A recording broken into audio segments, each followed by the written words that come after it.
The Maamar that we're about to learn is a Maamar that was connected with very remarkable and singular events that the Rebbe alludes to in the Pesach Dover, in the introduction to the Maamar, which the Rebbe was Magia.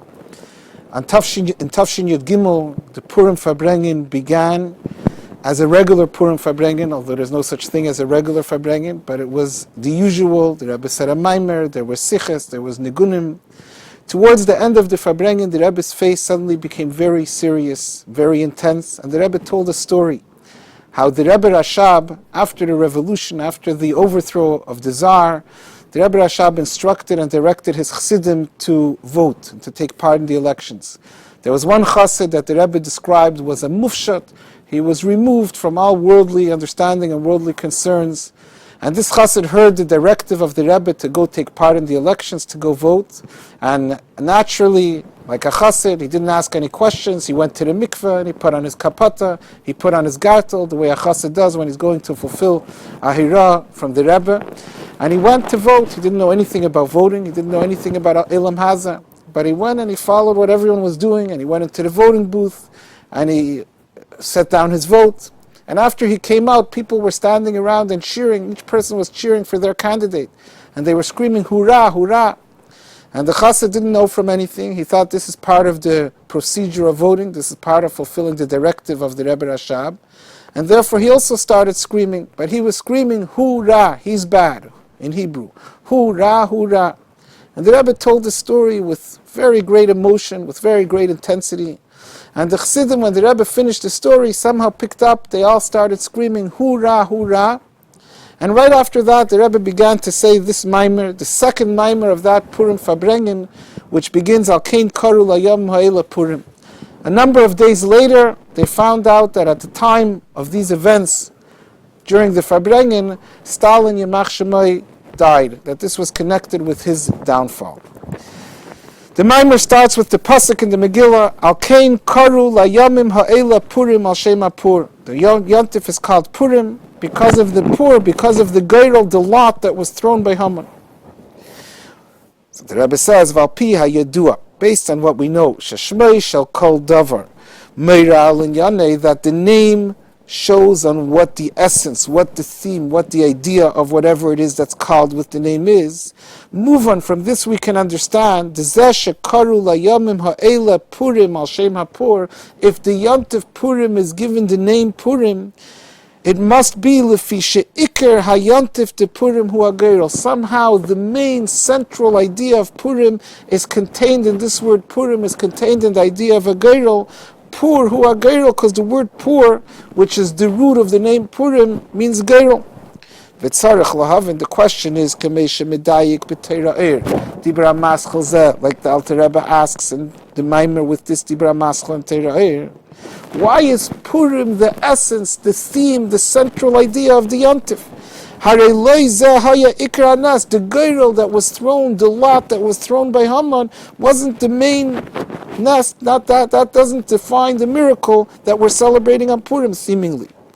Well, if we can add to that, not only was this not tied with the miracle, not only does this not represent somehow the Yeshua, the salvation of Yidden, but on the contrary, the Hageirel shehipel Haman, the lot that Haman threw the Geirel, not only was this not the defining aspect of the miracle of what we're celebrating, ela adrab, on the contrary, the poor, the Geirel of Haman was tied in with the decree against the Yidden. Ubelashon HaMegillah, in the words of the Megillah itself, Hipel Pur Hu HaGeirel, Haman threw this lot, Lehuma Mula Abdam, as a means, Chas v'Shalom, to carry out his scheme to destroy the Yidden. So how was this Geirel that was part of Haman's evil designs against the Yidden somehow the defining name that brings out the whole idea and central theme of the Yontif? The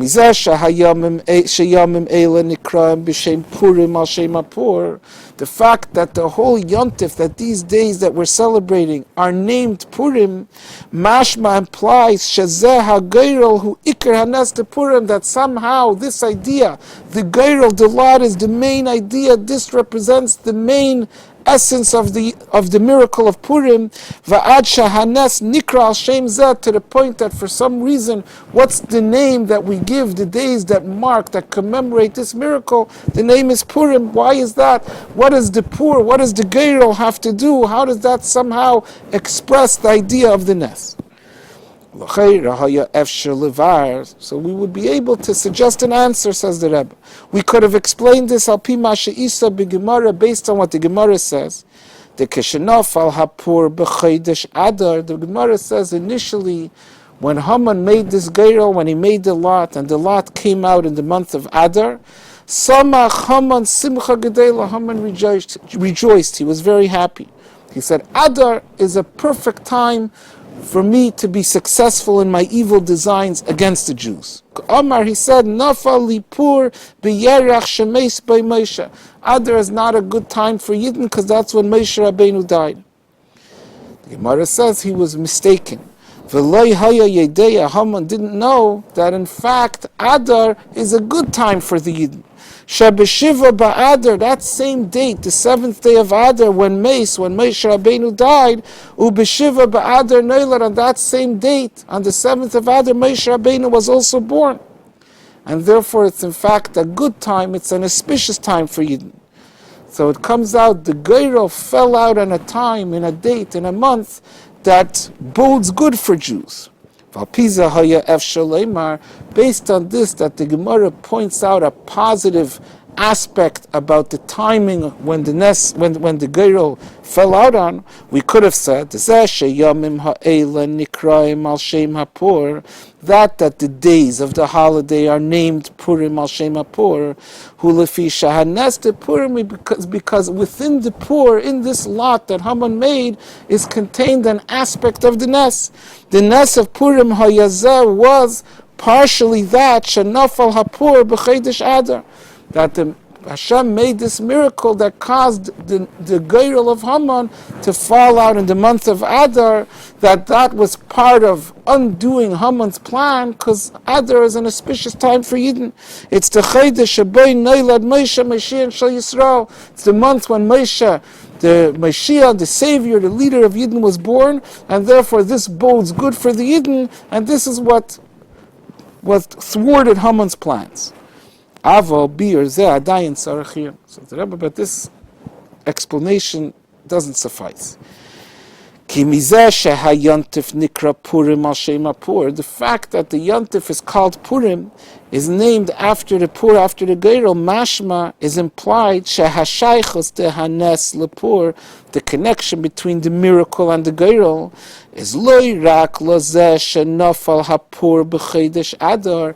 The Pur is not just one detail. The fact that the Pur came out on Adar, that's not the whole essence of the Yantif. Then if we're calling the whole Yantif Pur, we're calling the whole Yantif on Geirel, it's because somehow the general idea of a Geirel connects and relates with this Yantif. Elagam le'inyan hapur atzmi. And we would have to say that this positive detail, the detail of the Yantif falling out in Adar, which is a positive detail, that's just an outcome of the general theme of the day, which is the theme of Geirel in general. Va'adira be'ikar hanas, the fact that we name the Yantif Pur tells us that the main idea, the main theme of this holiday is a Geirel. Ikar Hanas, the main miracle, the main salvation stemmed from this general idea of Pur, which we'll have to explain what it is. Is Mitzad Pur hu Geirel, the Geirel hu inyan naila b'yeser, because somehow the general idea, the general theme of a Geirel, of a lot, represents some very special high idea. Shemizeh nimshach hanes, and this was the root of this special miracle of Purim. The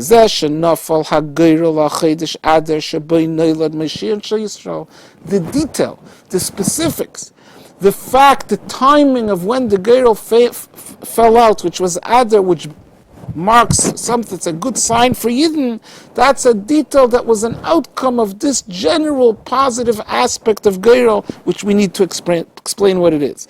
Who can make kala and yanim shayu banas de Purim. It's like all the other details. There's the general idea of the Yantif is somehow the general theme of Geirol, and all the positive details are somehow outcomes of the general idea of Geirol. They're all a teitzah, a result, an outcome, may ikar in Yanei, from the main central idea of Purim al Shem HaPur, which is the general idea of Geirol. So we're going to explain now in the Maamar what's this general idea of Geirol. V'yuvan will understand this al pi ha'mevur b'Teira Eir, based on what is explained in Teira Eir. The Purim v'yem haki Purim shayachim zelazeh. There's a connection between Purim and Yom Kippur. The Pirush Yom Kippurim hu Kemei Purim. See, this brings a translation of the words Yom Kippur, that Kippurim is Yom Kippurim, a day that's like Purim. So Purim and Yom Kippur have a connection. Yom Kippur is described as something that's similar to Purim. In Ha'ara 9, the Rebbe brings that this idea is found in Tikkunei Zayar, that the Tikkunei Zayar says Purim is Kiriyas al Shem Yom Kippurim, that the name of Purim is based on Yom Kippur. Now the Rebbe says further, V'yesera mizu, moreover, not only is there a similarity between Purim and Yom Kippur, even though one would think that these Yomim Tevim are as different as can be from each other. Yom Kippur is a solemn, serious time, it's a holy day. Purim is an enjoyable time. Not only are they similar, but moreover, the mizeh sheyem hakipurim hu kippurim, from the fact that, like the Alter Rebbe says, the name Yom Kippurim denotes, describes that it's a day that's like Purim, bekaf hadimyan bovad, meaning we say Yom Kippur is only like Purim. Yom Kippur is described as only being similar to Purim, so that tells us somehow the main day is Purim, and Yom Kippur's specialty is that it's like Purim, it's similar. Muchach, this tells us that not only is there a similarity between the two, but in this similarity, Purim is the one that stands above Yom Kippur. Shapurim hunayla yeser miyem Kippurim. Purim stands above Yom Kippur, and Yom Kippur is just a day that's similar to Purim. So now we're going to begin to explain what do Yom Kippur and Purim have in common. So the Rebbe me'ashaychos the Yom HaKippurim uPurim, from the connections between Yom Kippur and Purim, hu b'shneihem hu inyan hageirol, by both of them we find the concept, the idea of a geirol playing a very central and important role in the Yontif. The B'Yom HaKippurim and Yom Kippur, and the psukim that describe the Aveda of Yom Kippur, part of the Aveda was they had 2 seirim, 2 goats. One went as a carbon in the Beis Hamikdash, a carbon chatas Lashem, and one was pushed down the mountain La'azazel. How did they determine which was which? So the psukim that we laid on Yom Kippur and the Chazal, they made a geirol. So in Yom Kippur there was the geirol, hipilu geirol al shnei asirim. So the geirol played an important part in this very, very major event in the Aveda of Yom Kippur. V'gam Purim, and by Purim also, there's this important role played by a geirol, that Purim, hu al Shem HaPur hu a geirol, the whole name of the Yontif derives its root from the word Pur hu a geirol. So that's one comparison, one similarity between Purim and Yom Kippur, that both of them have a connection, are somehow based on the idea of geirol.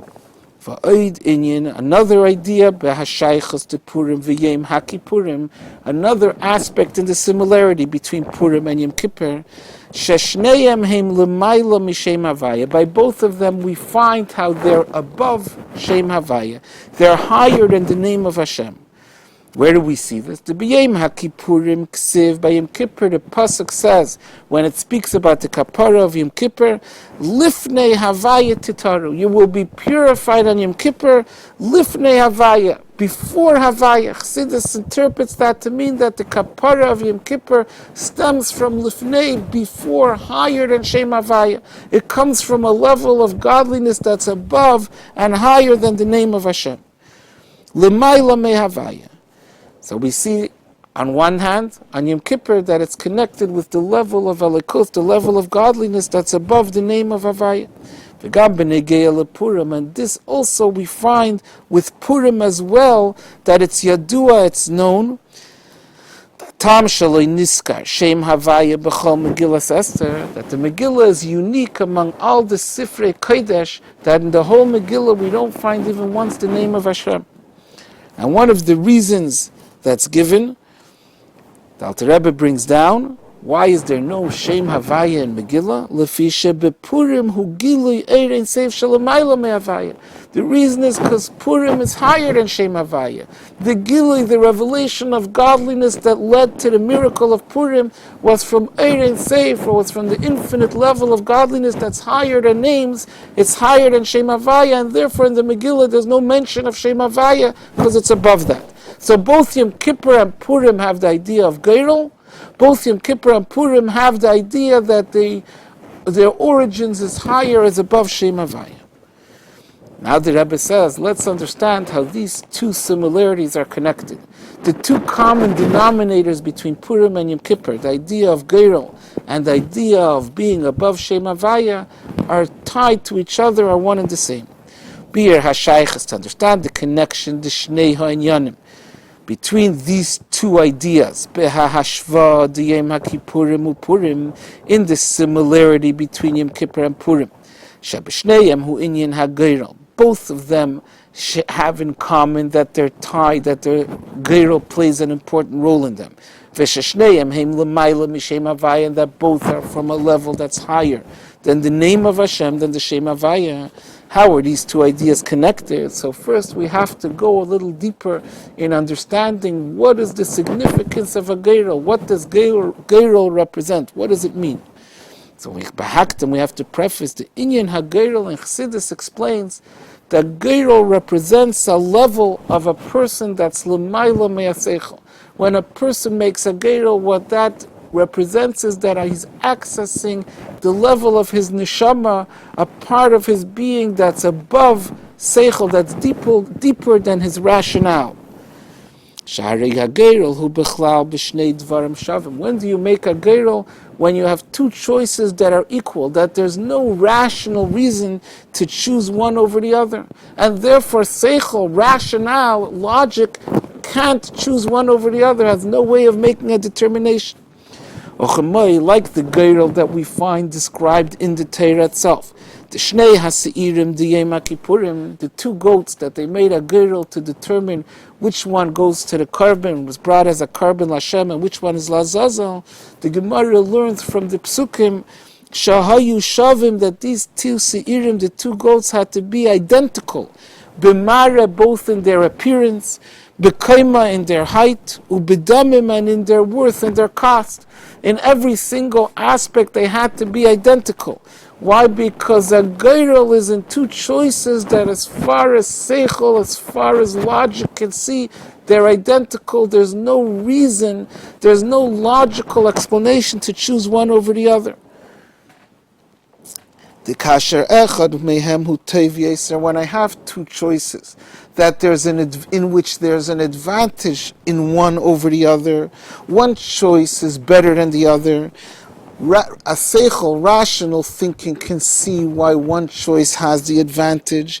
Ein makim l'geirol. There's no need and there's no place for a geirol. I have a seichel, my intellect can tell me how to go, how to choose. V'dafka kishishnei hadvarim heim shavim, only when there's two choices that are equal, that are identical. Like Torah tells us with regards to the two seirim of Yom Kippur, there, kivan shemitzada seichel, there, because seichel has no ability, because intellect has no means of choosing, yefshel lachriya, can't decide be'ezim mehem livcher, one over the other, then seimchim oz, then there's no choice but to depend al hageirol shalamayla me'aseichel, on geirol. So obviously what geirol is doing is it's reaching, it's utilizing an aspect of the nefesh, an aspect of the person, an aspect of the neshama that's deeper than seichel, and is able to do what seichel, what rationale, what intellect can't do, because it's beyond that, it's above that. So by a person, the idea of a geirel, the idea of falling back on a geirel is falling back on something in my being that's deeper and higher than my intellect.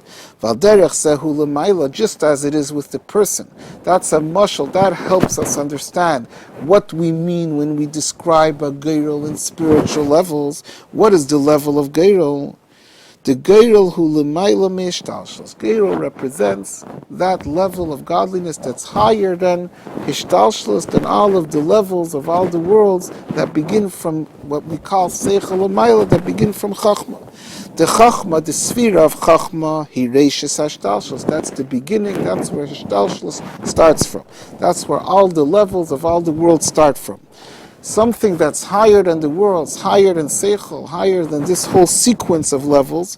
Geirel shehu l'mayla me'achachma, Geirel, which is the level that's higher than Chachma, than Sfiras HaChachma. Just like in a person is higher than our intellect, above by the Eibishter, it's the level that's higher than the Sfiras HaChachma. Hu l'mayla me'ishtalshlos is a level of Eirein Seif, of godliness, of the Eibishter himself, Hashem himself, that's higher than the sequence of levels than Ishtalshlos. So now we can see the comparison, the similarity, the common denominator between the two similarities between Yom Kippur and Purim. The comparison, the similarity between Purim and Yom Kippur. That by both of them we see that they contain this avodah, this idea of using a geirel. Who giluyerin safe shalamayla mishtalshos is this. The idea behind this is that by both of them have in them the idea of drawing down the level of godliness that's above ishtalshlos, because we said that's what geirel shows on. That's what geirel implies. That's the idea of a geirel, and a person it's higher than seichel. In the levels of godliness, it's the level that's higher than sfiras hachachma. It's higher than ishtalshlos. Now we understand the connection. The two similarities between Yom Kippur and Purim is that they're both geirel and they're both higher than the Shem Havaya. Why? Because higher than Havaya is geirel. Geirel is higher than Ishtalshlos, and higher than Ishtalshlos is identical with saying it's higher than Havaya, because the letters of Shem Havaya represent the stages of Ishtalshlos. Havaya hu Ishtalshlos. Yud Chachma, Hey Bina v'chulu.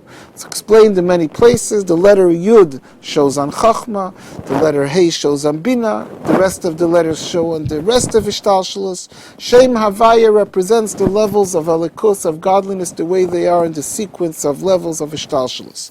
If I say that both Purim and Yom Kippur are higher than Shem Havaya, what I'm saying is they're both the level of godliness that's above Ishtalshalos, which is the same exact idea that's contained in saying they're both of them have the role of geirel. Like we said, geirel is higher than chachma, is also higher than ishtalshlos. V'zeh sheyem haKippurim uPurim hu l'mayla me'avaya. Shagilad yem haKippurim u'dePurim hu l'mayla me'ishtalshlos inyan hageirel. That's the same point that's brought out in them both, containing the idea of geirel, the same inyan of higher than ishtalshlos.